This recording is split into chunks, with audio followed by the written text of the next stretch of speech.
Ladies and gentlemen, boys and girls, you are watching yet another episode of Eric Lima Shenanigans of 1977. It's Wednesday night, and you know what that means, ladies and gentlemen. It's time for the AEW Dynamite Event Center Wrestling Report. And now here's the man to give you that report, Mr. Eric M. Lima.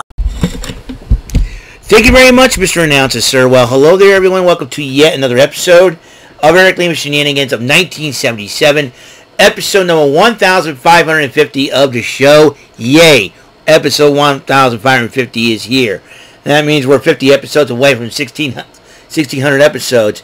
It's been a crazy week. It's been a crazy month of July as we are. we just got off a week after a craziness from the Whalen City Festival. Now we're trying to get back into a normal routine of life, and until another crazy event that will be coming up, and that would be the Portuguese Feast in the first 4 days of August, ladies and gentlemen. We have yet. I'm wearing my new shirt that I got on Amazon, the Marvel vs. Capcom Fighting Collection shirt that I decided to make, and I decided to present. You know what the cool thing is? You can buy a plain T-shirt, and you can create it via Amazon, and that's how I did it with mine. So I figured I put the non-versus games at the top in chronological order, because the Punisher came first, and X-Men Children, Adam and Marvel Superheroes, and then you get X-Men versus Street Fighter, Marvel versus Street Fighter, Marvel vs. Capcom 1, and finally Marvel vs. Capcom 2, the 7 games that will be on the compilation.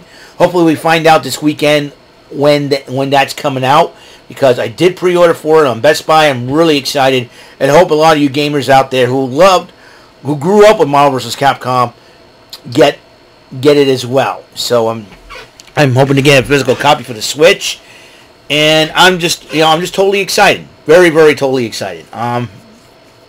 So don't know about you guys, but I'm very excited. So I figured, and I'm getting the trucker hat. I'll probably wear the trucker hat to the feast, and wear my Yeet shirt to the Portuguese Feast as well, because some of my wrestling shirts have been a big hit. The Acknowledge Me shirt was a hit. The Booty-O's cereal and the cereal shirt was a hit. And the Yes Boy Pretty Deadly shirt was a hit. Now I'm going to try to get my Yeet shirt to be a hit at the Portuguese Feast. So I'm totally excited about it. So we're going to get right into it. All right, we're going to get right into what happened on AEW Dynamite 250. It's AEW Dynamite 250 special. And 250 episodes in already. Congratulations to AEW. The international title. Can I explain something about the international championship? This matchup right here between MJF and Will Ospreay, the defending champion. This matchup went nearly an hour, like Bret Hart, Shawn Michaels Iron Man match. I even tweeted out to MJF, even though we're supposed to hate him as a heel and all that. I wanted to call him Meathead Jack Off Fart Knocker. That's what I like to call him, or Meathead Jack Off Fart Pecker. So it sounds funnier that way. But anyways, I did have a lot of respect for both men in the ring. I said, you guys battled for nearly an hour.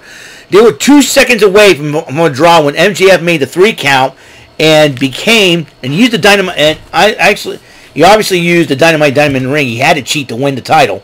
So MJF's the new international champion. But despite that, all right, to me, MJF's a freaking Iron Man. You know, those two guys are freaking Iron Men. And I would not be surprised if a rematch happens at All In. Trust me on that one. And Arcadiora interviewed Mark Briscoe and the Acclaimed won in Blood and Guts because of the Young Bucks.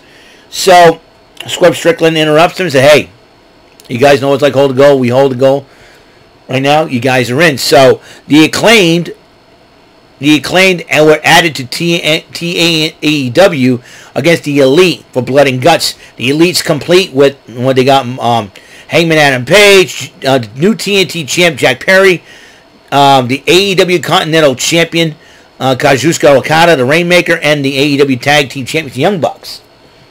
So AEW needed only one more man to complete their team. Who would it be? We'll find out later on. Meanwhile, TV time, Chris Jericho, Learning Tree, comes out with Redwood Big Bill, and the Bad Apple and himself, the bounty hunter Brian Keith, and they were talking about what they did to Samoa Joe, Hook, and Katsuyori Shibata. Minoru Suzuki, who was asked by Jericho to join them in a tag team matchup against that trio, didn't work out. He came up and he presented them a contract for an FTW title match next week. And then Suzuki head-butted Jericho. Good on you, Minoru Suzuki. Beat that stupid idiot Chris Jericho up. Hey, Chris Jericho, you just made the list. Gotta love it.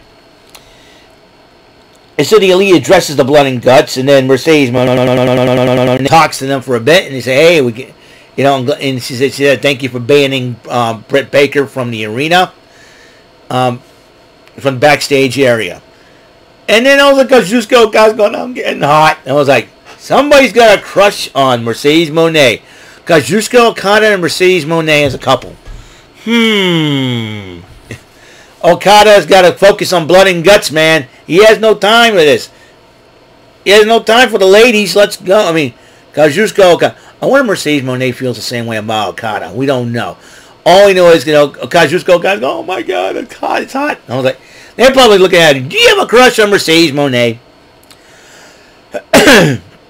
Anyway, speaking of which, the TBS title was on the line. Mercedes Moné versus Nyla Rose. And during the match, there was a fan that holding up a sign that said, it says, CEO less than DMD. Mercedes Moné grabs the sign, rips it up, and there was a fan in a Sting mask, or was it? And then Mercedes Moné got into that fan's face. The fan pushed her down, and I'm surprised security didn't come because it was a master plan. Britt Baker was under the mask and tried to chase her, but security separated two of them with Mercedes Moné retreating. Jack Perry addresses Darby Allin, and Perry decided to attack Brandon Cutler. That's the one, that's the Elite stooge. I mean, why would you attack? I don't know. Young Bucks need to have a chat with Jack Perry on that. And then Mariah May. We all thought that, Toni Storm's music was being played. And we all thought Toni Storm's going to... I was like, it's brave the AEW Women's World Champ to come out after getting busted up by Mariah May. But it was Mariah May dressed as Toni Storm. And it got to the point where Tony Schiavone called her a bitch. Excuse my language. But when Tony Schiavone called her a bitch, and everybody was shocked. Even Taz and Excalibur were taken aback by that.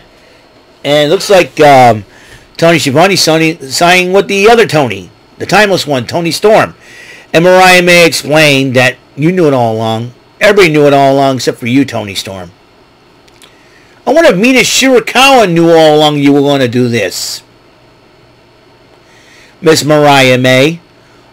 Was your next plan to attack Mina Shirakawa the same manner you attacked Toni Storm? Stab her in the back as well? Huh, Mariah May? Huh? So, and she said she was ready at All In. So, I'll tell you one thing. Toni Storm's going to come back full of P&V, and you know what that means. Let me tell you something, Mariah May. You're in trouble. Anyways, at Collision, this is what happened. Alicia Toot interviewed the Bang Bang Gang, and they say, well, we're not going to give up the belts or anything like that, but Christopher Daniels tries, asking for the belts. And listen, I don't want to do this. Listen, I don't like it either, but listen, either you get suspended and not go for a title shot, and then he goes, fine. Here's the belts, take them. You take them, and then they'll face the Patriarchy this coming Saturday for the undisputed AEW World Trios Championships. So we'll see what happens. So, final matchup of the night: champion versus champion, the world champion of AEW, Swerve Strickland against the Continental Champion Kazuchika Okada, the Rainmaker. And neither title was on the line. Both men went at it, but then the Elite got involved during the matchup, giving Swerve a victory by disqualification, and then Team AEW followed. But then And then Darby Allin's music, official security tried to separate them. They're still brawling, and Darby Allin's music played. Everybody thought that Darby Allin was going to come by the ramp, but then Darby Allin, Sting style, came down via cord, zipline cord, and then unhooked himself and went after Jack Perry. Everybody's brawling, but then Darby Allin will be joining Team AEW in the Blood and Guts match against the Elite. Well, ain't that a kick in the pants, right? All I guys, I think the match of the night obviously is the international title match. I'll tell you what, both MJF and Will Ospreay, I will not be surprised if the rematch will happen at All In. And if MJF retains, look for Daniel Garcia to try to make a comeback and go after him in the future. So, yeah, that's right. Meathead, Jackoff, Fart Pecker, or Fart Knocker. That's right. MJF has won the international title. But will Tony Storm have a response to what Mariah May had to say? I'm sure Tony Storm's got to be with a bandage and some stitches on her forehead, possibly in probably the most meanest, darkest mood ever. I think we're going to see Tony Storm like we never seen her before, probably in a dark state of mind, and that will not be good for Mariah May. I can guarantee you that right now. And AEW, well, they made a lot of enemies. As far as the Young Bucks, or the Young Sucks, I like to call them, they made a lot of enemies, and believe me, Mercedes Moné is going to make a whole lot of enemies in that women's division right now. She already made one in Britt Baker. And if she aligns herself with the Elite, is her and Okada going to go out on a date? You know? Is she going to get the digits? Is Okada going to get the digits from Mercedes Moné? Careful, Okada. Careful. We'll see what happens. So, I will see you guys later on episode 1550 of the show. Next episode, we're going to play some Press Your Luck. That's what I'm going to do.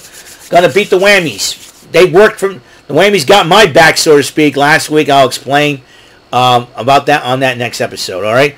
Speaking of which, tonight will be the season premiere of Press Your Luck. I think the 5th or 6th season premiere. This version lasted longer than the original Press Your Luck. Well, actually, the original Press Your Luck had 757 episodes. So, but this is a different, way, different format. So as far as shows and episodes, so to speak. So, I will see you guys later. You guys have a wonderful, wonderful day. And until the next episode comes rolling around, Mr. Announcer, take us home. That is all for today's episode. This is your announcer speaking for Eric Lima Shenanigans of 1977. A Big Beefy E, doing for Bob Saget Productions, and in association with a Raven Bofa Telepictures and Distribution. Thank you for watching today's episode. Tune in next time for another episode of Eric Lima Shenanigans of 1977. Goodbye for now.